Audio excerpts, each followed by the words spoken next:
మెదక్ జిల్లా మెదక్ పట్టణంలో ప్రముఖ వ్యాపారవేత్త సాయిదీపు కిరణం జనరల్ స్టోర్ వ్యవస్థాపకుడు రమేష్ ఆత్మహత్య బాధాకరమన్నారు మాజీ ఎమ్మెల్యే ఎం పద్మదేవేందర్ రెడ్డి. ఈ నేపథ్యంలో రమేష్ పార్థివ దేహానికి పూలమాలలు వేసి నివాళులర్పించి కుటుంబ సభ్యులకు మనోధైర్యాన్ని తెలిపారు. అంచెలంచెలుగా ఎదుగుతూ మానవత్వాన్ని మారుపేరుగా నిలిచారని అన్నారు. తన చిరునవ్వుతో ఎంతో మందిని ఆప్యాయంగా పలకరిస్తూ ఆదర్శంగా నిలిచారని చెప్పారు.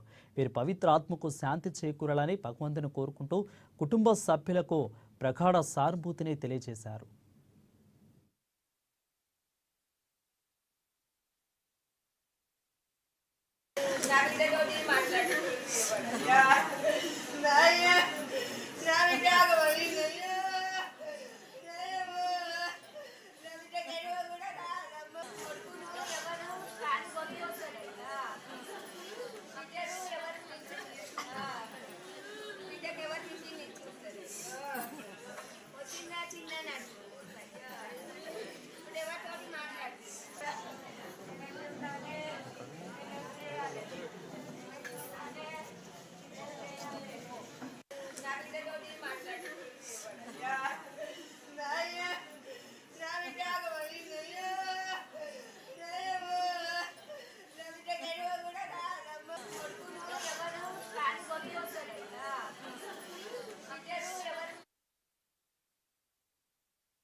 అల్లూరు జిల్లాలో దారుణం